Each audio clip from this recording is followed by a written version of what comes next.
Ruby நிறைய பேர் இதை பற்றி கேட்டிருந்தீங்க. இன்னைக்கு இதை பற்றி நம்ம டிஸ்கஸ் பண்ணலாம் வாங்க.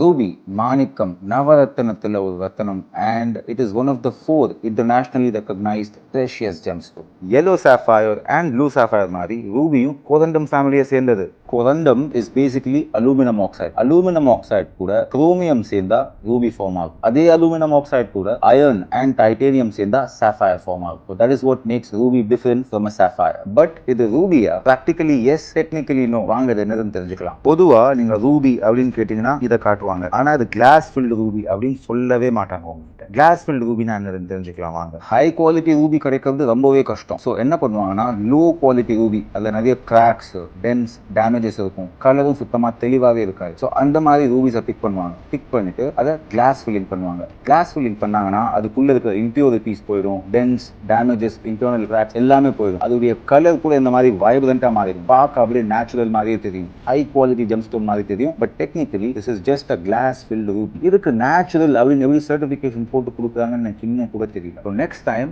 இந்த ரூபி வாங்க சொல்ல நேச்சுரலா கிளாஸ் ஃபில்டா அப்படின்னு ஸ்பெசிஃபிக்காக கேட்கணும். ஓகே.